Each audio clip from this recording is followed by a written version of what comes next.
El agudo chirrido de mi silla de ruedas sobre el piso de mármol se detuvo de golpe cuando un grito estridente resonó, opacando la sinfonía a medio terminar. Solo porque aparecí en la boda en mi estado de lisiada, el suegro de mi hija me señaló directamente frente a cientos de invitados de la alta sociedad.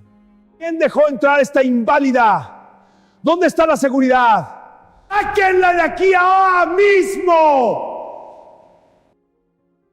Mi corazón se encogió. Mis ojos buscaron ayuda en mi hija, por quien sacrifiqué toda mi vida para protegerla. Pero ella no corrió a abrazarme. Se quedó allí, temblando, y pronunció una frase más amarga que la muerte misma. Olvidé quitar su nombre de la lista de invitados. Las burlas comenzaron a resonar por todo el lujoso salón. Yo me quedé sola en mi silla de ruedas, humillada en el día más importante de la vida de mi hija.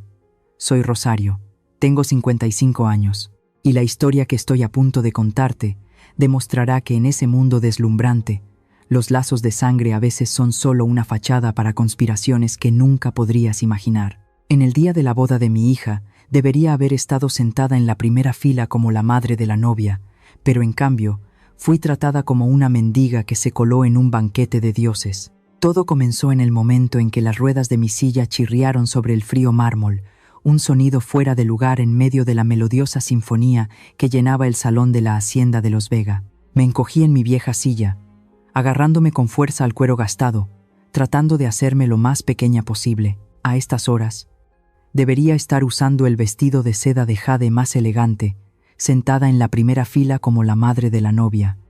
Pero esta mañana, todo el atuendo y las joyas que había preparado habían desaparecido. Los sirvientes de la casa simplemente se encogieron de hombros, diciendo que seguramente lo había olvidado en algún lugar. Así que tuve que ir a la boda de mi propia hija con un vestido gris ceniza, pasado de moda desde hacía una década. No me veía diferente a una anciana mendiga que se había colado en un banquete de dioses.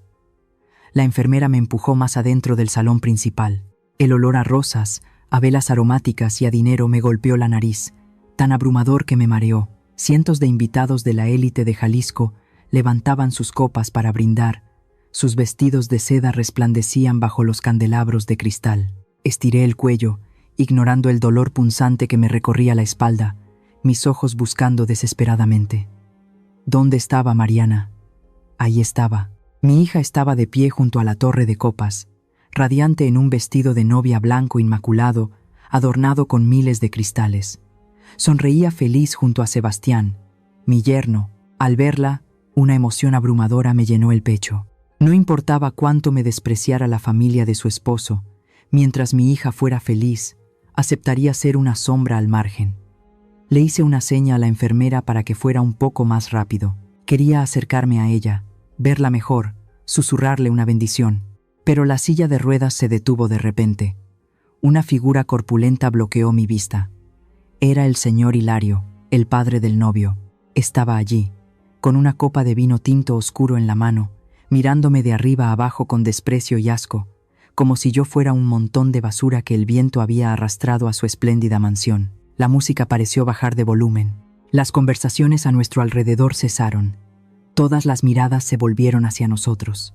El señor Hilario levantó la barbilla, su voz ronca resonó, estridente y cruel en el silencio. ¿Quién dejó entrar a esta inválida? ¿Dónde está la seguridad? Sáquenla de aquí ahora mismo. Está avergonzando al clan de los Vega. La sangre se me heló en las venas. Lo miré atónita. Mis labios se movieron queriendo decir que yo era la madre de la novia, que tenía derecho a estar aquí. Pero un nudo amargo se formó en mi garganta. Esta humillación pública era más dolorosa que el día en que recibí la noticia de que quedaría paralítica de la cintura para abajo. Giré la cabeza, mirando a Mariana con ojos suplicantes. «Hija, soy yo, tu mamá. Di algo. Dile que soy tu madre. Corre hacia aquí y protégeme como yo». Una vez extendí mis brazos para protegerte de todas las tormentas. Mariana lo vio. Dejó su copa de vino, se levantó apresuradamente el vestido y corrió hacia nosotros.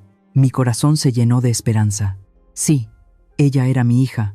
No dejaría que nadie pisoteara a su madre de esa manera. Pero al acercarse, Mariana no se lanzó a abrazarme. Se detuvo, sus delgados hombros temblaban sin control. No se atrevía a mirarme a los ojos.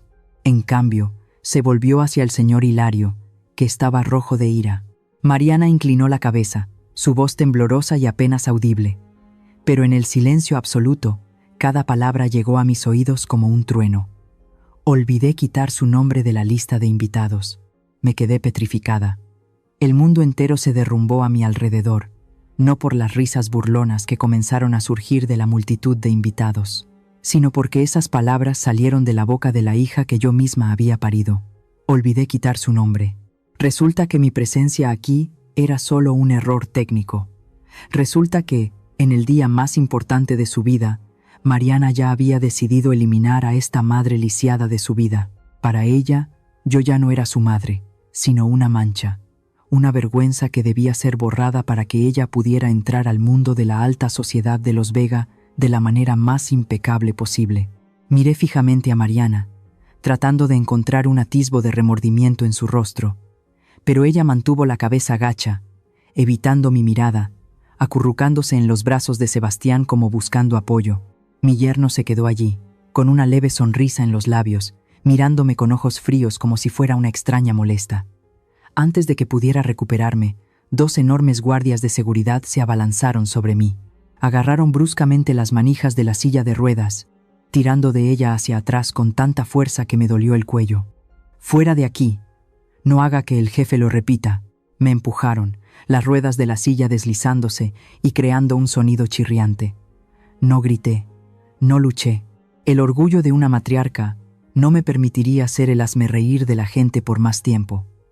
Solo me volví para mirar a mi hija una última vez. Mariana ya se había dado la vuelta, continuando con su papel de novia feliz, dejando atrás a su anciana madre siendo expulsada por la puerta trasera como un perro callejero. La pesada puerta de hierro se cerró de golpe frente a mí, cortando por completo la luz deslumbrante y la música extravagante del interior. Me dejaron sola en el patio trasero polvoriento, bajo el sol abrasador de la tarde de Jalisco. Nadie para recibirme, nadie para despedirme. Solo quedaba yo y un silencio espeluznante. Me llevé la mano a la frente, entrecerrando los ojos hacia el camino de tierra roja y polvorienta que se extendía en la distancia. El coche que la familia Vega prometió llamar para mí no aparecía por ninguna parte. Quizás nunca hubo un coche. Me arrojaron aquí como un saco de basura, sin importarles si vivía o moría bajo este sol abrasador. En ese calor sofocante, los recuerdos de repente volvieron, tan claros y vívidos como una vieja película proyectándose en mi cabeza. No eran recuerdos de la boda, sino de un día fatídico de hace 3 años. El día que convirtió a la poderosa matriarca Rosario de la Hacienda La Esperanza en la inválida en silla de ruedas que soy hoy. Hace 3 años, yo todavía era la mujer más poderosa de esta tierra. Los campos de agave azul que se extendían hasta el horizonte me pertenecían.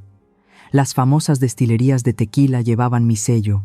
En ese entonces, Sebastián era solo el novio de Mariana, un joven de apariencia cortés, que siempre decía palabras dulces y mostraba un respeto absoluto hacia mí. Ese día, tenía una cita importante con un socio exportador en Guadalajara. Mi chofer personal había pedido el día libre porque su esposa estaba dando a luz, y Sebastián se ofreció con entusiasmo a llevarme. «Déjeme llevarla, madre. Usted descanse. Soy muy buen conductor». Sus palabras en ese momento sonaron tan sinceras y filiales. Asentí, agradeciendo en silencio a Dios porque Mariana había encontrado a un hombre que se preocupaba por la familia. El coche iba a toda velocidad por la autopista. Me senté en el asiento del copiloto e intenté, por costumbre, abrocharme el cinturón de seguridad. Pero, extrañamente, la hebilla estaba atascada. Luché con ella durante un rato, pero no pude sacarla. Sebastián, mientras conducía, me miró de reojo y sonrió para tranquilizarme. Seguro que ayer, cuando lavé el coche, el trabajador atascó la hebilla. No se preocupe, madre. La carretera está vacía y conduzco con mucho cuidado. Esté tranquila. Mi ingenua confianza fue depositada en el lugar equivocado. El coche iba a una velocidad normal cuando, de repente, perdió el control en una curva. Antes de que pudiera gritar, ocurrió un terrible impacto. El coche se estrelló contra la barrera de hormigón. Todo mi mundo se tambaleó. El sonido del metal chocando, los cristales rotos volando por todas partes. Como no llevaba puesto el cinturón de seguridad, mi cuerpo se lanzó hacia adelante, golpeando violentamente el tablero antes de rebotar. El dolor desgarrador en mi columna vertebral me hizo desmayarme al instante. Mientras tanto, en el asiento del conductor, el airbag se desplegó y el cinturón de seguridad mantuvo a Sebastián en su sitio. Solo sufrió rasguños leves en la frente. Cuando desperté en el hospital, el fuerte olor a desinfectante me invadió las fosas nasales. El médico entró, con una expresión de pesar, y me informó que mi médula espinal había sufrido daños graves y que era muy probable que quedara paralítica de la cintura para abajo para siempre. Mariana rompió a llorar, apoyando la cabeza en el hombro de Sebastián, y yo, en mi estado de shock, vi accidentalmente el rostro de mi futuro yerno. Estaba allí, consolando a Mariana, con una expresión de tristeza, pero sus ojos estaban helados. Y en un instante, cuando pensó que nadie estaba mirando, la comisura de sus labios se curvó en una media sonrisa. En ese momento, pensé que lo había imaginado debido a los analgésicos, pero ahora, sentada bajo este sol abrasador, la imagen de esa sonrisa apareció tan clara, tan inquietante y espeluznante. No era una sonrisa de compasión, era la sonrisa de un ganador. Desde el día en que quedé en silla de ruedas, Sebastián cambió gradualmente. Ya no era el joven tímido y reservado. Empezó a intervenir profundamente en los asuntos de la hacienda, con la excusa de ayudar a mi futura suegra a descansar y recuperarse. Usted solo, preocúpese por recuperarse, madre. Déjeme a mí estos asuntos de contabilidad. Todo lo que hago es por el futuro de Mariana y de la familia. Hablaba con dulzura, pero sus acciones eran increíblemente crueles. Poco a poco, despidió a los empleados leales que habían estado conmigo durante décadas, reemplazándolos con parientes lejanos de la familia Vega. El viejo y leal mayordomo fue obligado a jubilarse anticipadamente, reemplazado por una tía suya quisquillosa que vigilaba cada bocado que comía y cada hora que dormía. El jefe de contabilidad fue forzado a renunciar por errores tontos orquestados por Sebastián, y su reemplazo no fue otro que su primo. Fui aislada en mi propia casa. Los nuevos empleados no me miraban con el respeto debido a una matriarca, sino como a una carga, una vieja senil e inútil. Y lo más doloroso de todo era Mariana. Mi hija, a quien más amaba, obedecía a Sebastián ciegamente. Él tiene razón, mamá. Estás enferma, no te preocupes tanto. Deja que él se encargue de todo. Mariana repetía esa frase como un loro, cada vez que yo preguntaba sobre los gastos o los contratos extraños. Era demasiado débil, demasiado dependiente de un amor ciego, hasta el punto de no darse cuenta de que su propia madre estaba siendo prisionera. Más recientemente, también me recortaron los medicamentos y la terapia. Las costosas medicinas importadas que me ayudaban a aliviar el dolor y a mantener mis músculos fueron reemplazadas por medicamentos locales baratos, con muchos efectos secundarios. Cada vez que tenía un ataque de dolor, Sebastián simplemente se encogía de hombros. Últimamente el negocio va mal, mamá. La cosecha fue mala. El precio del agave ha bajado mucho. Tenemos que ahorrar. ¿Ahorrar? Y sin embargo, hoy, organizó una de las bodas más lujosas de la región de Jalisco, gastando dinero como si fuera basura para comprarse un nombre. ¿Qué clase de ahorro es ese cuando él conduce los últimos modelos de coches deportivos y Mariana se adorna con carísimas joyas de diamantes? Me estremecí. Un escalofrío me recorrió la espalda. A pesar del calor abrasador del mediodía, conecté todos los puntos. La hebilla del cinturón de seguridad rota justo ese día, la ilesa seguridad de Sebastián, su rápida toma de control del negocio, el reemplazo del personal y el desprecio público de hoy. Nada fue una coincidencia. El accidente de hace años no fue un accidente. Fue un intento de asesinato fallido. Lo había calculado todo cuidadosamente para eliminarme o para convertirme en una inválida fácil de manipular. Usó el amor de Mariana para convertirla en su marioneta, en una cómplice indirecta en el daño a su propia madre. Mis manos se aferraron con fuerza a los brazos de la silla de ruedas, mis uñas se clavaron en mi piel hasta doler. El sentimiento de culpa por haber juzgado mal a la gente, por haber confiado demasiado en lo que llamaba familia, me oprimía el corazón. Me había equivocado. Había sido demasiado ingenua al pensar que podía retirarme y disfrutar de mi vejez en paz. Pero en medio de ese tardío arrepentimiento, otro fuego comenzó a arder. No era el fuego de la resignación amarga como cuando estaba en el salón. Era el fuego del odio y del despertar. Levanté la vista hacia el cielo azul de México, sin una sola nube. Mis lágrimas se habían secado hacía mucho tiempo. El sedán negro que esperaba finalmente llegó, pero en lugar de llevarme de vuelta a la vieja mansión, que ahora no era más que una prisión bajo la supervisión de traidores, el conductor giró en una dirección completamente diferente. Atravesamos caminos de tierra polvorientos, dejando atrás el bullicio de la ciudad. El coche se detuvo frente a una discreta mansión escondida detrás de altas hileras de cactus órgano, la planta espinosa característica de esta región desértica de Jalisco. Esta era la residencia privada del señor Leónidas, un viejo amigo de mi difunto esposo y el único socio de confianza que quedaba al que los tentáculos de Sebastián aún no habían podido alcanzar. La pesada puerta de roble se abrió.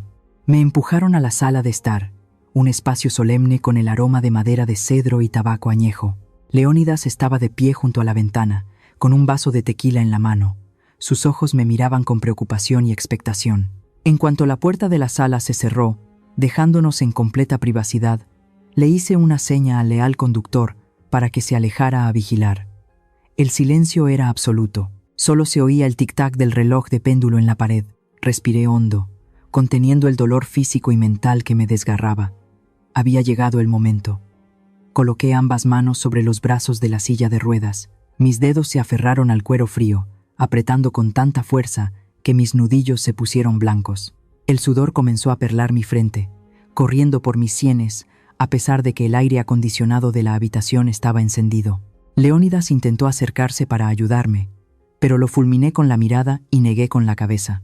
Entendió el mensaje, dio un paso atrás y contuvo la respiración, observando. Concentré toda la fuerza que le quedaba a una mujer de 55 años en mis brazos y mi cintura. El dolor de mis vértebras lumbares se disparó como 1000 agujas, haciendo que mi rostro se contrajera en una mueca. Me mordí el labio con fuerza para no soltar un gemido de debilidad. «Vamos, Rosario. Tú puedes hacerlo», me dije a mí misma, la orden resonando en mi cabeza como un latigazo. Mis 2 piernas, esas piernas que parecían haber estado muertas durante los últimos 3 años, comenzaron a moverse. Temblaban violentamente, tan débiles como 2 ramas secas en una tormenta, pero mis talones se plantaron firmemente en el suelo de madera. Me erguí. La silla de ruedas se deslizó ligeramente hacia atrás, y entonces me puse de pie. Estaba de pie, no tan firmemente como en mi juventud. Todo mi cuerpo se tambaleaba a punto de caer. Mis piernas temblaban como si fueran a ceder en cualquier momento. Pero la verdad era que estaba de pie. Estaba de pie sobre mis propias piernas, sin que nadie me ayudara, sin depender de nadie. Leónidas dejó su vaso sobre la mesa con un golpe seco. Sus viejos ojos se abrieron de par en par por la sorpresa. No pudo decir una palabra, solo me miró fijamente. No sabía que este milagro no provenía de la gracia de Dios.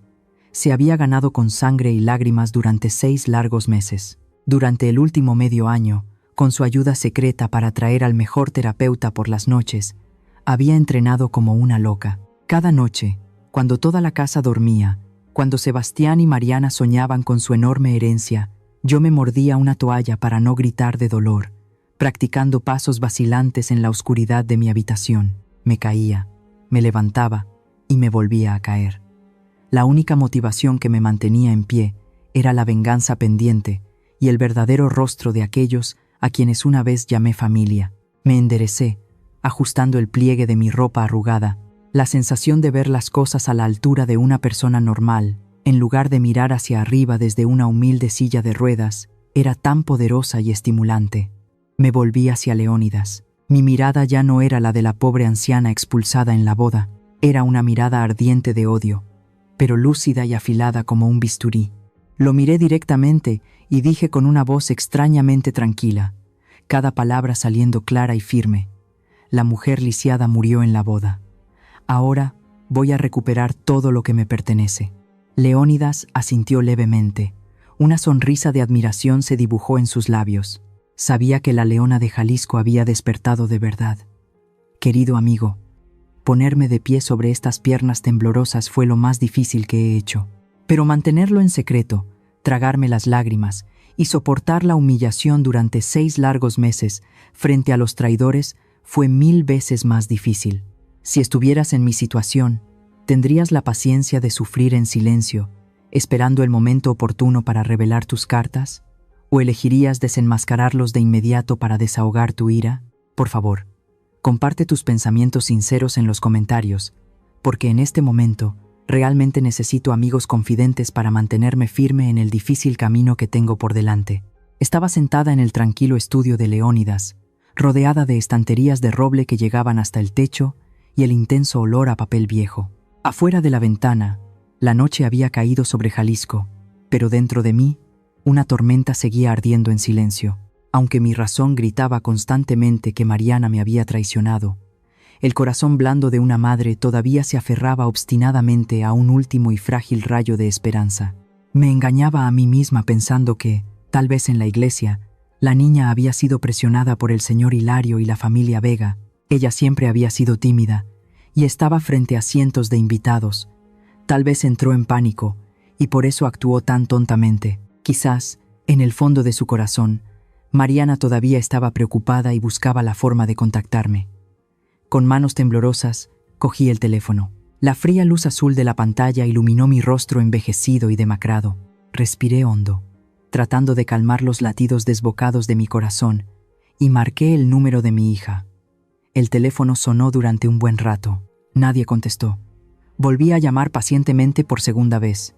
Esta vez, contestaron al otro lado de la línea. Inmediatamente, el sonido de la música estridente, los vítores y el tintineo de copas de la lujosa fiesta me golpearon los oídos. El sonido de esa alegría era como un cuchillo cortando mi soledad en este momento. Traté de contener un nudo en la garganta, fingiendo que mi voz temblaba y era lo más débil posible, como una anciana en la más absoluta desesperación. Mariana, soy mamá. Hice una pausa, esperando una llamada ansiosa de «mamá», pero la única respuesta fue un largo suspiro al otro lado del teléfono. Continué, mi voz quebrada por la autocompasión. Estoy en la estación de autobuses de las afueras, en el camino hacia el desierto. Hace mucho frío aquí. Tengo hambre y frío, hija. ¿Puedes venir a recogerme? Tengo miedo. Callé, conteniendo la respiración mientras esperaba. En mi mente, imaginé a Mariana gritando de pánico, abandonando la fiesta de bodas para correr a recogerme, llorando y pidiéndome perdón. Era la última oportunidad que le daba. Si tan solo decía voy para allá, se lo perdonaría todo. Pero no. La voz de Mariana sonó, fría y llena de irritación, a través de la música ruidosa. Mamá, Sebastián dice que estás teniendo otra de tus crisis de delirio. Quédate ahí, la gente del asilo vendrá por ti. No arruines mi noche de bodas. Y sin dejarme decir una palabra más, colgó. El tono de línea interminable resonó en el auricular. Permanecí en la misma posición, con el teléfono pegado a la oreja, completamente paralizada como si me hubiera convertido en piedra. El último rayo de esperanza, por más frágil que fuera, se había extinguido. No le importaba si vivía o moría en una fría estación de autobuses. Solo le importaba su noche de bodas y su reputación. Creyó más en las palabras de Sebastián de que yo estaba delirando que en la súplica de la madre que la trajo al mundo. Lentamente, bajé el teléfono. Ya no había lágrimas. Quizás se habían secado todas en la iglesia. En su lugar, había una sensación de vacío aterradora. El corazón de madre en mi pecho pareció dar su último aliento, dando paso a un bloque de hielo eterno. Justo en ese momento, Leónidas entró. No dijo nada. Solo colocó en silencio un grueso expediente de color marrón sobre la mesa frente a mí. Se ajustó las gafas de leer. Su voz era grave y seria, pero triste. Rosario, creo que necesitas ver esto. Mi detective acaba de enviarlo. Abrí el expediente. Las líneas de texto negro danzaban ante mis ojos, crueles y desnudas. Lo primero era un contrato de transferencia de propiedad de la Hacienda La Esperanza, la finca que mi familia había conservado durante 3 generaciones. El vendedor, Sebastián Vega, en calidad de tutor. El comprador, una corporación inmobiliaria extranjera, con el propósito de arrasar los campos de agave para construir un resort con campo de golf. Pero fue el segundo papel el que hizo que la sangre me hirviera en las venas. Era un formulario de compromiso para internarme permanentemente en un hospital psiquiátrico en la frontera norte, un lugar para pacientes abandonados por sus familias. La razón indicada en el formulario: pérdida de memoria, delirios graves, tendencias violentas. Y al final de la página, justo al lado de la firma floreada de Sebastián, estaba la escritura familiar y suave que una vez había guiado con mi propia mano. La firma de Mariana. Mi hija había firmado su consentimiento para enviar a su propia madre a un manicomio para poder disfrutar libremente de la herencia. Me quedé mirando esa firma, la M curva que siempre solía escribir. Cada trazo de tinta era como una serpiente venenosa que se enroscaba en mi cuello. La verdad estaba expuesta de forma tan descarnada que no dejaba lugar a ninguna excusa. La cobardía de Mariana no era pasiva, fue una elección. Eligió ponerse del lado del enemigo para masacrar a su propia madre. Cerré el expediente. Un sonido seco resonó en la silenciosa habitación. Levanté la vista hacia Leónidas. Me miraba con preocupación, quizás temiendo que me derrumbara por el shock. Me tendió otro papel. Un poder notarial completo para su equipo de abogados para iniciar la batalla legal, para recuperar mis bienes y denunciar los crímenes de la familia Vega. ¿Necesita descansar un poco más, señora?, preguntó Leónidas en voz baja. Negué con la cabeza. Cogí la pluma estilográfica de la mesa. Mi mano, que hace solo unos minutos temblaba al llamar a mi hija, ahora estaba extrañamente tranquila y firme. No más dudas. No más amor ciego. Apoyé la pluma en el papel. La punta se deslizó sobre la hoja, creando un sonido decidido. Firmé mi nombre, Rosario. Una firma nítida y fuerte como una espada desenvainada. Levanté la cabeza, miré directamente a los ojos de Leónidas y dije claramente: adelante. A partir de mañana, ya no tengo una hija llamada Mariana. La luz del amanecer de Jalisco se filtraba por la ventana, iluminando el escritorio de Leónidas, abarrotado de papeles. Estábamos juntos, analizando cada resquicio legal del contrato de venta de la hacienda que Sebastián había ejecutado a escondidas. El ambiente de trabajo era tenso y concentrado cuando, de repente, un sonido estridente rompió la paz de la mañana. El sonido de sirenas. No era una, sino muchas las que se acercaban. El sonido agudo y apresurado venía de la puerta principal, cada vez más cerca, cada vez más claro, como el rugido de una manada de bestias salvajes cercando a su presa. Leónidas frunció el ceño, se acercó rápidamente a la ventana y entreabrió la cortina para mirar hacia abajo. Su rostro cambió de color. La policía, Rosario, y también la prensa. Parece que han descubierto nuestro escondite. Antes de que pudiera entender lo que estaba pasando, Leónidas sacó su teléfono, lo revisó rápidamente y me lo mostró. Su mano temblaba de ira.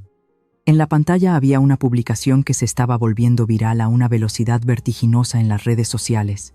La cuenta de Sebastián Vega había publicado una foto mía en la silla de ruedas con una cara ausente. Una foto que me tomaron a escondidas sin que yo lo supiera, acompañada de un estado lleno de lágrimas. Mi suegra, la señora Rosario, escapó del asilo en un ataque de pánico anoche. Sufre de una grave pérdida de memoria y es mentalmente inestable. Podría ser un peligro para sí misma. Quien la vea, por favor, avise. Nuestra familia está extremadamente preocupada. La sangre me subió a la cabeza. El maldito. No solo quería deshacerse de mí, sino que también quería destruir mi honor y quitarme la voz ante el público. Me convirtió en una anciana senil y loca a los ojos de todos para legalizar mi encierro. Una jugada demasiado malvada. «Tiene que sentarse ahora mismo», gritó Leónidas en voz baja, con urgencia. «Rosario, escúcheme. No puede revelar que sus piernas se han curado. Si la ven de pie ahora, la acusarán de fraude, de fingir una enfermedad todo este tiempo para evadir responsabilidades legales». En ese momento, sus palabras perderán todo su peso. Me di cuenta, horrorizada, de la precaria situación en la que me encontraba. Rápidamente volví a la silla de ruedas y me dejé caer en ella. Dejé caer los brazos, me desordené el pelo, tratando de regular mi respiración para volver a mi papel de mujer lisiada y débil. Justo en ese momento, unos golpes violentos resonaron en la puerta de abajo. Los sirvientes de Leónidas no pudieron detener a la turba furiosa. El sonido de pasos retumbó en la escalera de madera, dirigiéndose directamente al estudio. La puerta se abrió de golpe. Entró el jefe de policía Aguilar. Este hombre tenía un bigote espeso y unos ojos pequeños y huidizos que se movían constantemente como los de un ratón. Era un amigo cercano del señor Hilario, a quien había visto muchas veces recibir gruesos sobres de manos de los Vega en fiestas privadas. Con él venía un médico con una bata blanca y dos fornidos paramédicos que llevaban una camilla. «Aquí está la señora Rosario», dijo Aguilar en voz alta, con un tono de falso alivio, pero sus ojos me escrutaban como si quisieran desnudarme. Gracias a Dios, la hemos encontrado. Toda la ciudad la está buscando. Leónidas se interpuso frente a mí, su voz firme. Esta es una residencia privada, capitán Aguilar. No tienen derecho a entrar aquí y llevarse a mi invitada sin su consentimiento. Aguilar sonrió con desdén, una sonrisa canalla. Sacó del bolsillo de su chaqueta un papel con un sello rojo y lo sostuvo frente a Leónidas. Una orden de evaluación psiquiátrica de emergencia, señor Leónidas, emitida por el tribunal esta mañana a petición de la familia y su antiguo médico. Se ha determinado que la señora Rosario se encuentra en un estado de agitación severa, peligrosa para la sociedad. Tenemos la responsabilidad de llevarla a un centro médico de inmediato. Leónidas se quedó sin palabras. El papel era real. Lo habían preparado todo demasiado bien, bloqueando todas mis salidas con la ley. El médico que lo acompañaba se acercó. Su voz era melosa, pero en su mano sostenía una jeringa llena de sedante. Señora Rosario, por favor, cálmese. Estamos aquí para ayudarla. Está enferma, ¿no lo recuerda? Necesita descansar. Me encogí en la silla de ruedas. Mi corazón latía con tanta fuerza que parecía que iba a salirse de mi pecho. Quería gritar. Quería levantarme y abofetear a ese médico hipócrita. Quería desenmascarar la cara corrupta de Aguilar. Pero no podía. Si me resistía ahora, me acusarían de tener un ataque de agitación. Si me levantaba, me considerarían una estafadora. De cualquier manera, caería en la trampa que Sebastián había tendido. Miré hacia la puerta, y allí, la sombra del autor intelectual apareció. Sebastián se asomaba por detrás de varios policías. Llevaba un traje impecable. Su rostro mostraba una expresión de preocupación y profundo dolor. Me miró, sus ojos llenos de lágrimas como si estuviera a punto de llorar. «Madre, me tenías tan preocupado», dijo, su voz temblorosa y llena de emoción. Pero cuando nuestras miradas se encontraron, por encima del hombro del policía, vi que la comisura de sus labios se curvaba ligeramente. Solo por un instante, una sutil sonrisa llena de triunfo y burla. «No escaparás, vieja», decían sus ojos. Sentí un escalofrío recorrer mi espalda. Una sensación de impotencia me envolvió como una enorme red de hierro que se apretaba a mi alrededor. Estaba acorralada, atacada por la propia ley y la opinión pública, las mismas cosas que deberían proteger la justicia. 2 paramédicos se acercaron y me levantaron por las axilas. Tuve que fingir una lucha débil, murmurando sonidos ininteligibles para interpretar a la perfección mi papel de loca. «Suéltenme, ¿quiénes son ustedes?», susurré.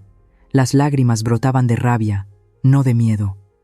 «Con cuidado, mi madre está muy débil», gritó Sebastián, interpretando el papel del hijo perfecto y devoto, de una manera tan conmovedora que cualquiera que lo viera se sentiría conmovido. Me colocaron bruscamente en la camilla. Las correas de seguridad me sujetaron el pecho, los brazos y las piernas, inmovilizando todos mis movimientos.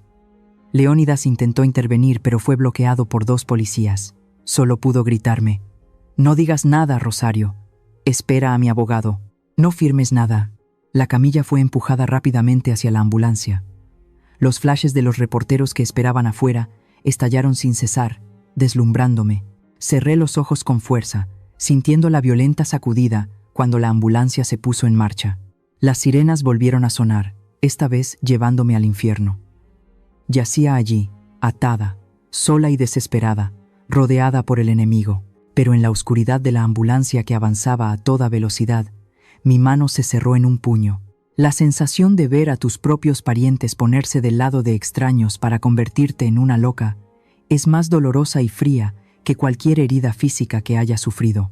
A mi edad, debería estar disfrutando de mi vejez, pero la vida es impredecible. ¿Y tú, alguna vez has estado en una situación en la que la verdad estaba de tu lado pero nadie te escuchaba, e incluso tus propios familiares usaron tu edad para silenciarte? En un momento en que el mundo parece darte la espalda, un mensaje de «yo te creo» o una historia compartida por ustedes en los comentarios será el fuego que caliente mi corazón en este momento. Gracias al prestigio de Leónidas y a su formidable equipo de abogados, junto con algunas llamadas a figuras de alto nivel en el Poder Judicial del Estado de Jalisco, mi orden de evaluación psiquiátrica forzosa fue suspendida temporalmente. La policía se vio obligada a concederme una libertad bajo fianza de 48 horas en la residencia de Leónidas con el pretexto de estabilizar mi estado mental antes de realizar cualquier procedimiento médico. 48 horas. Ese era todo el tiempo que tenía para darle la vuelta a la situación, o sería enterrada para siempre en un psiquiátrico fronterizo. Me senté frente al tocador, mirándome en el espejo, no para arreglarme, sino para disfrazarme. Me solté el pelo canoso para que cayera desordenadamente sobre mi rostro, dejando a la vista a propósito las profundas ojeras bajo mis ojos. Elegí un suéter de lana marrón viejo y holgado para que mi figura pareciera aún más pequeña y demacrada. ¿Estás segura, Rosario?, preguntó Leónidas, de pie detrás de mí preocupado. Es una jugada arriesgada, si sospecha. No sospechará, le interrumpí, con voz fría, mientras me ajustaba la ropa. La arrogancia es la debilidad mortal de los hombres de la familia Vega. Creen lo que quieren creer. Le hice una seña a Leónidas para que se apartara del encuadre de la cámara. Respiré hondo, relajé los músculos de mi cara y dejé caer los hombros. En un instante, la astuta matriarca desapareció, dejando solo a una anciana enferma, lamentable y senil. Pulsé el botón para hacer una videollamada a Sebastián. El teléfono sonó durante un buen rato antes de que contestara. El rostro de Sebastián apareció en la pantalla de la tablet. Estaba sentado en mi antiguo despacho en la hacienda, con el valioso mueble bar de tequilas que mi marido había coleccionado toda su vida a sus espaldas. Me miró con una sonrisa despectiva, sin molestarse en ocultar su aire de triunfo. ¿Qué pasa, mi querida suegra? ¿Apenas unas horas separada de mí y ya me extrañas? ¿O has cambiado de opinión y quieres ir al psiquiátrico antes? Empecé a temblar. Mis lágrimas, un arma que había aprendido a controlar a la perfección, brotaron a raudales. Me llevé la mano a la boca, sollozando, con la voz quebrada. Sebastián, hijo, lo siento. La sonrisa de Sebastián se congeló, enarcó una ceja, aparentemente sorprendido por mi actitud. Yo, ya lo he pensado bien, balbuceé, bajando la cabeza como si no me atreviera a mirarlo directamente. Quizás de verdad he perdido la cabeza. Se me olvidan las cosas, me irrito con facilidad, les he causado muchos problemas. Lo que pasó en la boda fue mi culpa. Los avergoncé a ti y a Mariana. Miré de reojo la pantalla. Sebastián se reclinaba en su silla, su expresión relajada, llena de autocomplacencia. Disfrutaba de que le suplicaran. «Es bueno que reconozcas tu error», dijo, con tono condescendiente. «¿Y ahora qué quieres?» «Estoy tan cansada, Sebastián», susurré, secándome las lágrimas. «Ya no quiero luchar más. Lo firmaré todo. La transferencia de propiedad, los papeles para el asilo. Tráelos, lo firmaré todo. Solo quiero pasar mis últimos días en paz». Los ojos de Sebastián se iluminaron. El pez había picado. Se inclinó hacia la pantalla. «¿Lo dices en serio? Mañana por la mañana el abogado llevará los papeles». «Sí, sí», asentí repetidamente, mis manos temblorosas aferradas al borde de la mesa. «Pero, Sebastián, te pido solo una cosa, una última cosa». «¿Qué cosa?», preguntó, cauteloso. «Este fin de semana es la gala benéfica para presentarte como el nuevo presidente, ¿verdad?». Levanté mis ojos llorosos para mirarlo, suplicante. «¿Puedo asistir? Quiero verte triunfar por última vez. Quiero despedirme de mis viejos amigos de la alta sociedad con dignidad, para conservar un poco de respeto antes de ir al asilo. Prometo que me quedaré quieta, te alabaré, te reconoceré delante de todos, lo juro». Sebastián se quedó en silencio, pensativo. Contuve la respiración. Sabía lo que estaba pensando. Necesitaba legitimidad. Que su ex-suegra le cediera el poder en el escenario sería la actuación perfecta para acallar todos los rumores maliciosos sobre su apropiación de la herencia. Además, ver a tu enemigo inclinarse ante ti en público es un poderoso estimulante para su enorme ego. «Está bien», sonrió. «Si te portas así de bien, te concederé tu deseo. Pero recuerda, si intentas alguna treta, ese psiquiátrico parecerá un paraíso comparado con el lugar al que te enviaré». «Lo sé. Gracias, gracias», gemí agradecida y colgué rápidamente como si temiera que cambiara de opinión. La pantalla se apagó. La habitación quedó en silencio. Lentamente, bajé la mano. Las lágrimas de mi cara se secaron rápidamente. Levanté la cabeza, mi espalda recta, mis hombros ya no temblaban. Leónidas se acercó y me dio un pañuelo. Me sequé la cara. Mi mirada recuperó su agudeza habitual. «Ha aceptado», dije secamente. «Actuó de maravilla, Rosario», asintió Leónidas en señal de aprobación, pero luego señaló una esquina de la habitación. «Está listo el caballo de Troya». Miré en esa dirección. Sobre la mesa había un enorme ramo de rosas rojas importadas, dispuestas en un lujoso jarrón de cristal. Este era el regalo de disculpa que había preparado para enviar a la mansión de los Vega de inmediato para mostrar mi sumisión. Me acerqué al ramo, separando suavemente los gruesos pétalos del centro. Escondido en el interior del cáliz, hábilmente camuflado bajo la espuma verde, había un dispositivo de escucha en miniatura, más pequeño que un guisante, el más moderno que Leónidas había conseguido en el mercado negro por una fortuna. «Llévalo», le ordené al conductor que esperaba. «Entrégaselo en mano a Sebastián. Dile que es un saludo de felicitación anticipado de su suegra para el nuevo presidente». El conductor asintió y se llevó con cuidado el ramo al coche. Me quedé junto a la ventana, viendo cómo el coche se alejaba en el crepúsculo. Sebastián y el señor Hilario seguramente colocarían este ramo en el lugar más prominente de la sala o del despacho para presumir de su victoria sobre mí. No tenían ni idea de que su propia arrogancia les había hecho abrirle la puerta al enemigo en su propia guarida. En la penumbra de la mansión de Leónidas, solo la tenue luz del receptor de señales se reflejaba en mi rostro. El silencio era tan profundo que podía oír mi propia respiración agitada. Me puse los auriculares, apretándolos contra mis oídos como si temiera que, con un solo segundo de distracción, los preciosos sonidos del caballo de Troya se desvanecieran en el aire. Al otro lado, la señal comenzó a llegar con claridad. Primero, el sonido de alguien sirviendo vino. Luego la risa estruendosa y vulgarmente satisfecha de Sebastián y su padre. Reconocí el ruido de papeles, probablemente celebrando su victoria anticipada. La voz del señor Hilario sonó, cargada de codicia. «Ya está hecho. En cuanto esa vieja firme el último papel en la fiesta de esta noche, la hacienda, la esperanza, será nuestra. ¿Ya encontraste un comprador?». Sebastián respondió con un tono de suficiencia, sin el más mínimo respeto por mi familia. «No te preocupes, papá. Los contratistas americanos ya están esperando.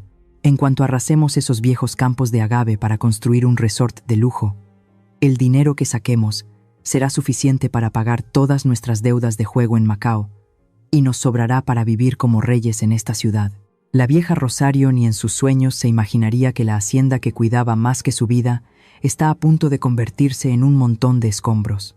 La risa de esos dos desgraciados resonó. Se me encogió el corazón al oírles hablar de destruir el legado de mis antepasados para quemarlo en casinos. Pero eso no fue lo peor. Se oyó el sonido de una puerta abriéndose, y luego la voz coqueta de una mujer joven. Era Natalia, la secretaria personal en la que siempre había confiado para organizar mi agenda. «Cariño, ¿todo bien?», preguntó Natalia, su voz tan dulce como la miel pero llena de veneno. «Natalia, llegas justo a tiempo», dijo Sebastián, y pude oír cómo la atraía hacia él. «Esa vieja ha caído completamente en la trampa. Está sentada en casa de Leónidas, llorando y suplicando mi perdón. Es ridículo pensarlo», bajó la voz, con un tono jactancioso y lleno de maldad. «Verla en esa silla de ruedas me recuerda a aquel día en la carretera a Guadalajara. ¿Sabes, Natalia? Solo me tomó menos de 5 minutos doblar la hebilla de acero del cinturón de seguridad del asiento del copiloto. Ella era demasiado confiada. Nunca revisaba nada. Cuando el coche se estrelló contra la barrera, viéndola volar y golpearse, pensé, se acabó la vieja molesta. Lástima que tuviera tanta suerte. Solo quedó paralítica. No murió. Pero no importa. Estar paralítica no es muy diferente a estar muerta. La sangre pareció detenerse en mis venas. Sentí que se me oprimía el pecho. Un escalofrío me recorrió desde la espalda hasta la punta de los dedos. Ese accidente, esa hebilla de cinturón rota, no fue culpa del lavacoches. Fue él mismo, el yerno en quien una vez tuve esperanzas, quien intentó asesinarme para robar mi fortuna. La verdad finalmente se reveló en su totalidad, tan desnuda y cruel que me hizo temblar. No solo eran estafadores, eran asesinos con rostros de seres queridos. Todas las piezas encajaron en mi mente. Una conspiración cruel y sistemática, y la traición carnal entre Sebastián y esa zorra de secretaria justo debajo de mis narices todo este tiempo. Lentamente, me quité los auriculares y los puse sobre la mesa. La habitación parecía más oscura, pero mis ojos brillaban de una manera aterradora. El dolor había desaparecido, dando paso a una determinación de acero sin precedentes. Me puse de pie. Mis piernas todavía temblaban ligeramente, pero no por debilidad, sino por la furia que hervía en mis venas. Me acerqué al gran espejo de la esquina, apartando la silla de ruedas con un gesto decidido. A partir de ahora, este cobarde accesorio nunca más aparecería en mi vida. Me miré en el espejo. Una mujer de más de 50 años, con las arrugas del tiempo y las cicatrices de la traición, pero el aura de la matriarca de Jalisco había vuelto a su rostro. Empecé a cambiarme. Elegí el vestido de noche más rojo y brillante, el color de la sangre, del fuego y del poder supremo. La lujosa tela de satén se ceñía a mi cuerpo, brillando bajo la luz tenue. Me puse lentamente el collar de esmeraldas, una reliquia familiar. Las gemas de un verde profundo, tan brillantes como los campos de agave después de la lluvia, emitían una luz fría y majestuosa. Era el tesoro que Sebastián había buscado durante tanto tiempo sin encontrarlo, porque lo había escondido antes del accidente. Me pinté los labios de un rojo intenso, me erguí, con la cabeza bien alta. En el espejo, la mujer débil y resignada de los últimos días había desaparecido por completo. En su lugar, había una reina preparándose para subir al trono y castigar a los traidores. Toqué suavemente la esmeralda más grande de mi pecho. Mi mirada afilada, fija en el vacío como si viera la muerte de mis enemigos. Mi voz sonó, grave, firme, pero con una fuerza capaz de hacer temblar toda la hacienda. Esta noche, la hacienda de los Vega caerá. No habría piedad, no habría lágrimas ni perdón, solo justicia ejecutada con la frialdad y la crueldad proporcionales a lo que ellos habían causado. Sus oscuros secretos, sus risas arrogantes, serían los últimos ladrillos en la construcción de la tumba para el clan de los Vega esta noche. Todas las pruebas estaban en mis manos. El cazador arrogante estaba a punto de convertirse en la presa. La hora cero se acerca. Mi corazón late muy rápido, no de miedo, sino porque el momento en que se haga justicia está muy cerca. ¿Sientes la emoción y la expectación de que se abran las puertas de ese salón? Deja un comentario diciendo, lista para darme más fuerza, y entremos juntos en esta noche fatídica. El gran salón del hotel más lujoso de Guadalajara esta noche era asombrosamente espléndido. Enormes candelabros de cristal colgaban del altísimo techo, proyectando una luz dorada sobre los vestidos de seda y las costosas joyas de la élite de Jalisco.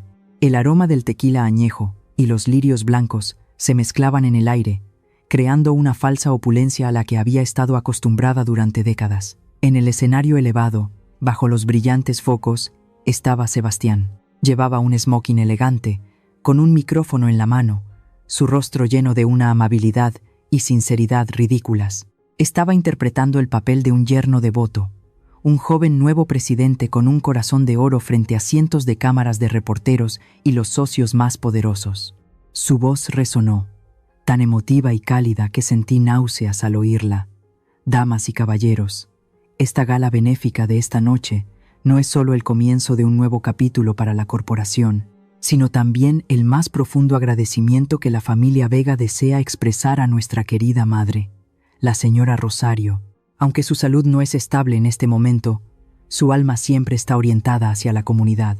Es por eso que esta noche declaro oficialmente la creación de la Fundación Benéfica Rosario para ayudar a los pacientes mentales necesitados como una forma de expresar la devoción mía y de Mariana hacia la persona que construyó con tanto esfuerzo la Hacienda La Esperanza. Los aplausos resonaron como un trueno. Los invitados de abajo elogiaban la dedicación del apreciado yerno. Él sonrió, una sonrisa de triunfo y engaño.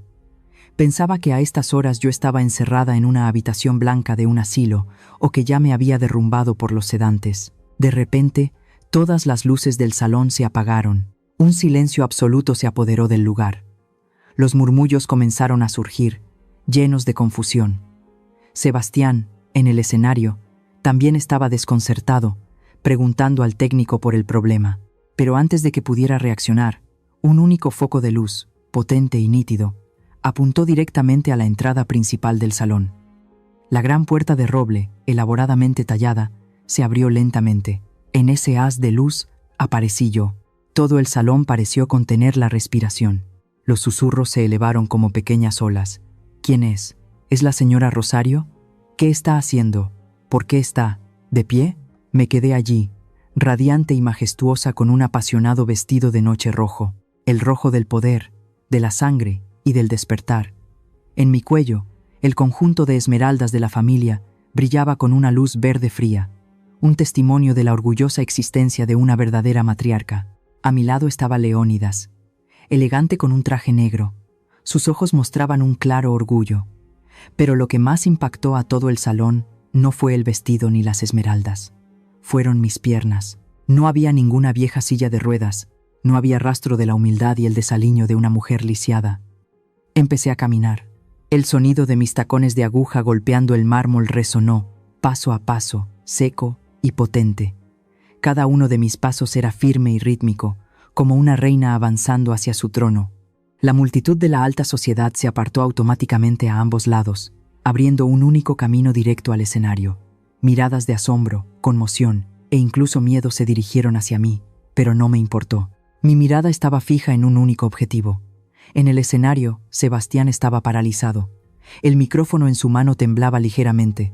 Su rostro, que hace un momento estaba sonrosado y triunfante, ahora estaba pálido, sin una gota de sangre. Me miró como si viera un fantasma materializarse en pleno día. Sus ojos estaban desorbitados, sus labios balbuceaban pero no podían formar palabras. Subí los escalones, paso a paso. Leónidas se detuvo al pie del escenario, dejándome sola frente al villano. Me acerqué a él, tan cerca que pude ver el sudor en su frente y oler cómo su costoso perfume se volvía abrumador por el miedo. Extendí la mano, con un gesto decidido y fuerte, y le arrebaté el micrófono. Sebastián parecía haber perdido toda resistencia. Me dejó quitarle su herramienta de poder. Me volví hacia el público, donde cientos de personas contenían la respiración, esperando una explosión cataclísmica. Una sonrisa fría y tenue apareció en mis labios. Mi voz resonó. Ya no era el susurro débil de una anciana enferma, sino la voz profunda y afilada de la mujer que una vez dirigió un imperio. Miré directamente a los ojos de Sebastián, mi voz resonando por todo el gran salón. Querido yerno, parece que te sorprende mucho verme caminar, ¿verdad?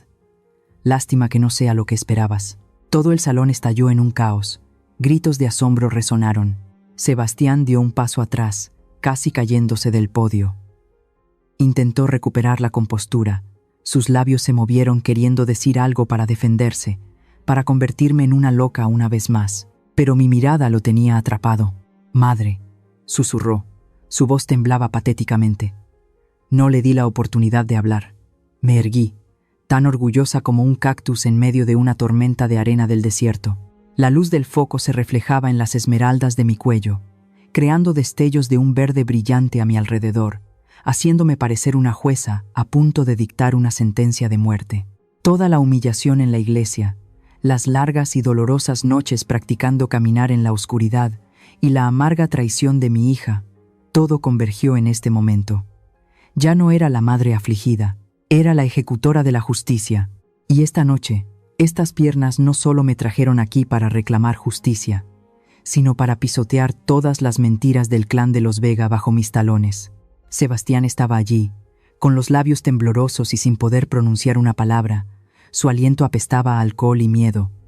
No le di ni un segundo para justificarse o usar sus palabras astutas para encubrir sus actos. Me giré hacia la esquina del auditorio, donde el joven técnico, a quien Leónidas había infiltrado discretamente en el equipo del evento 3 días antes, esperaba mi orden. Simplemente asentí con la cabeza, un gesto suave pero con el peso de una sentencia de muerte para la familia Vega. Inmediatamente, la enorme pantalla LED detrás del escenario, que había estado mostrando imágenes falsas de la devoción filial de Sebastián, se apagó y luego se volvió a encender. Pero esta vez, no había más fotos glamorosas.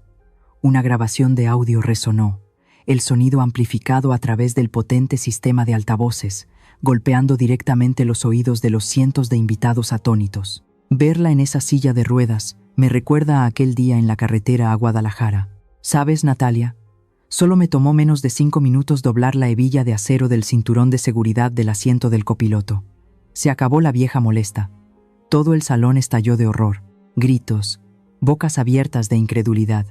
Sebastián se desplomó, agarrándose al borde del podio. Su rostro pasó de pálido a un gris ceniciento, como el de un muerto. Yo permanecí allí, con la espalda recta como un cactus orgulloso en medio de una tormenta de arena, observando con frialdad su caída.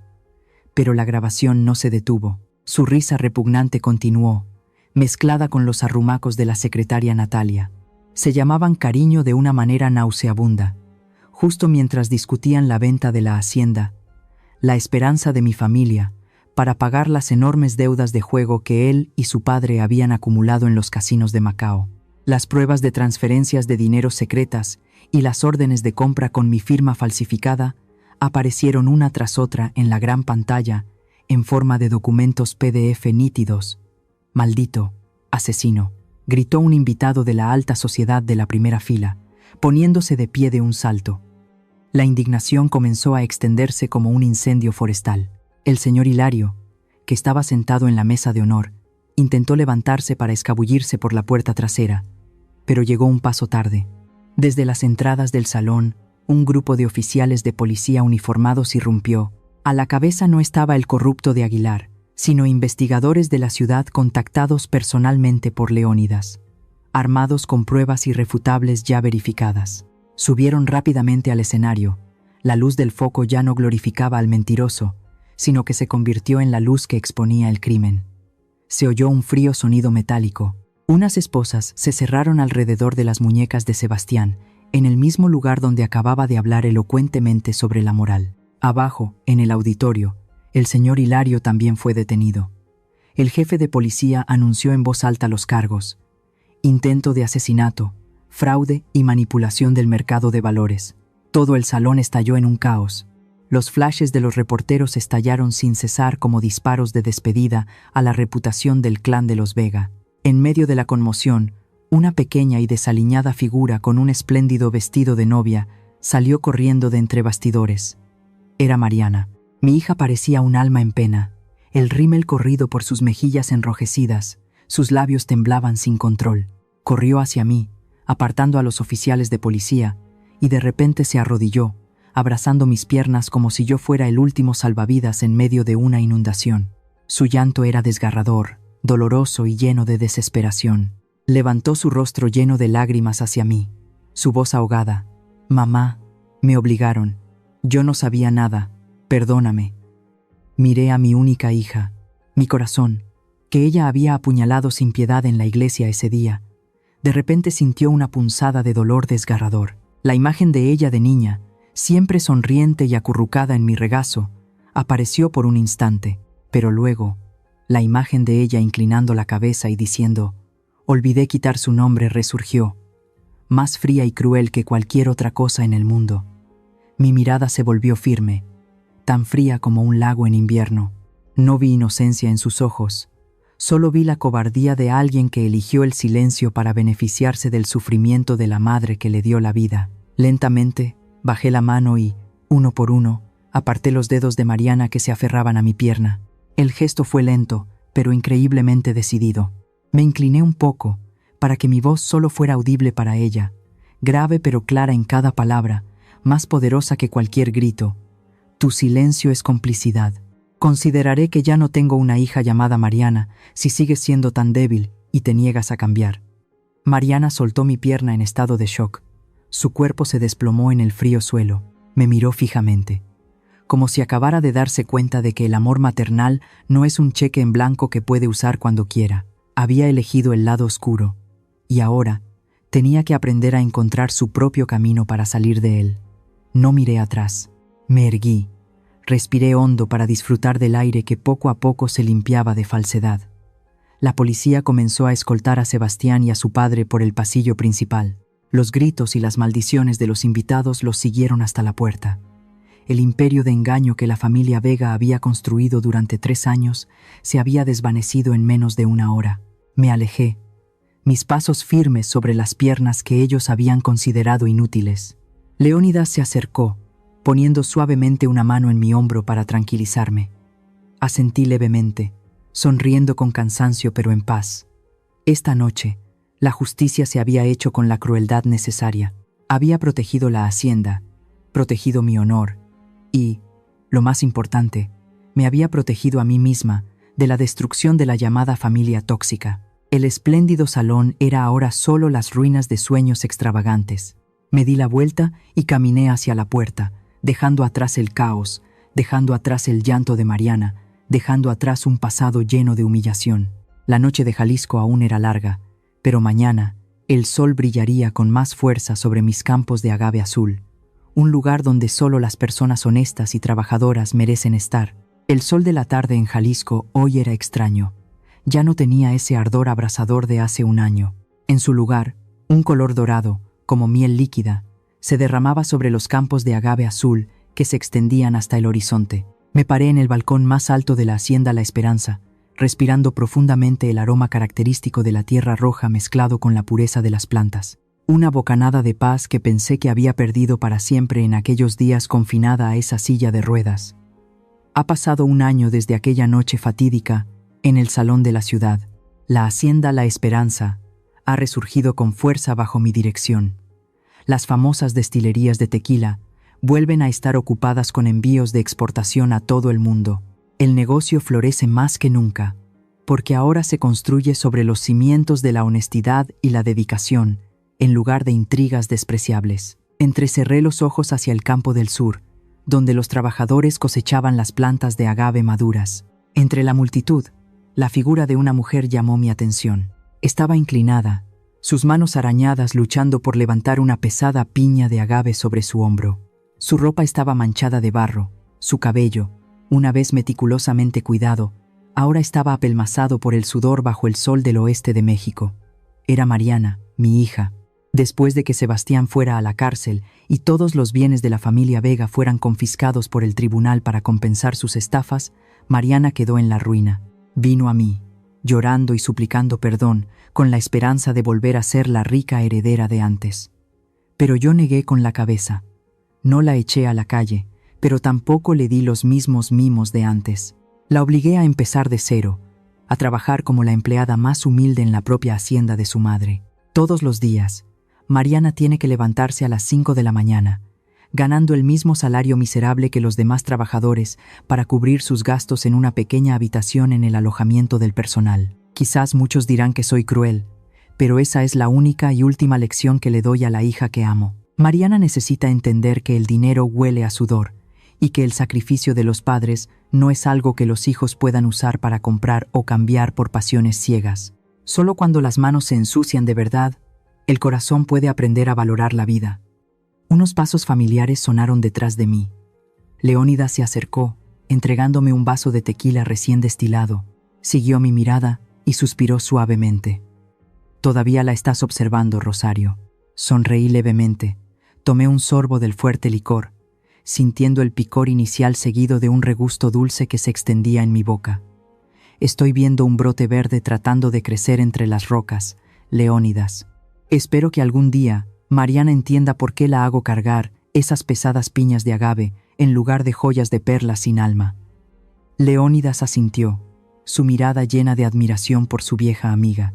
Permanecimos juntos en silencio, disfrutando de los frutos de la perseverancia y el coraje. Me di cuenta de que la verdadera paz no proviene de poseer muchas riquezas, sino de atreverse a soltar las cosas tóxicas, aunque sean lazos de sangre. Solo cuando somos lo suficientemente valientes para podar las ramas podridas, el árbol de nuestra vida puede florecer brillantemente bajo el sol. Ya no soy la madre débil, ni la víctima de la traición.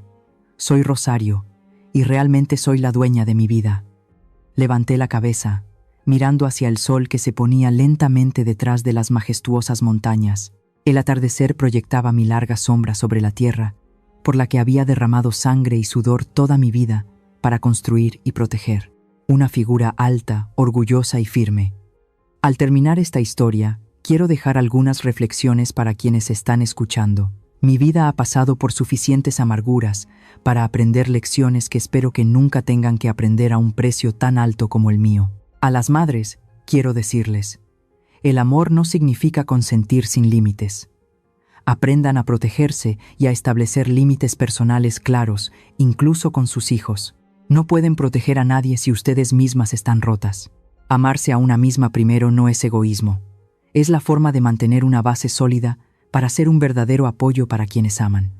A los hijos, espero que entiendan el equilibrio. Su nueva familia es el futuro, pero su familia de origen son sus raíces. No pisoteen a quienes les dieron la vida por un extraño que acaba de entrar en ella. Traicionar a la familia para satisfacer a otro es una deuda que su conciencia pagará muy caro más adelante. No esperen a darse cuenta de la verdad cuando sus padres ya no estén allí esperándolos. En cuanto a la codicia y el egoísmo, he visto lo rápido que destruyen lo más sagrado. El dinero y el poder pueden construir palacios, pero solo la sinceridad puede mantener el calor en ese hogar. Quien vive del engaño, finalmente será enterrado por sus propias mentiras. Y finalmente, para aquellos que están en el umbral de una nueva relación, recuerden esto: una persona que los ama de verdad nunca los hará elegir entre ellos y su familia. Estén alerta para identificar a aquellos que, en nombre del amor, buscan aislarlos y controlarlos. La justicia puede tardar, el castigo puede no llegar de inmediato, pero la red del cielo es vasta y nadie puede escapar de las consecuencias de sus actos. Espero que mi historia sea una pequeña luz, que les dé la fuerza para ponerse de pie sobre sus propias piernas, tan fuertes como las plantas de agave de Jalisco, que, a pesar de las tormentas o el sol abrasador, se mantienen erguidas en medio de la vida. Les deseo que siempre se mantengan firmes y en paz en el camino que han elegido.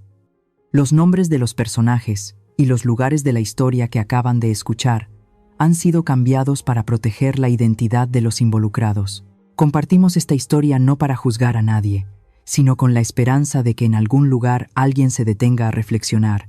¿Cuántas madres están sufriendo en silencio en sus propios hogares? Honestamente, me pregunto, si estuvieras en mi situación, ¿qué harías? ¿Te quedarías en silencio para mantener la paz? ¿O alzarías la voz y lucharías para recuperar tu voz? Me encantaría escuchar sus pensamientos sobre esta historia en mi canal, o cualquier sugerencia que pueda ayudarnos a mejorar nuestro contenido. Dios siempre bendice a los valientes, y realmente creo que el coraje nos llevará a días mejores. Ahora mismo, dejaré 2 de las historias más populares del canal en la pantalla final. Creo que les sorprenderán. Gracias por quedarte conmigo hasta este momento. Si esta historia tocó tu corazón, por favor, dale a me gusta, suscríbete al canal y activa la campana de notificaciones para no perderte lo que está por venir.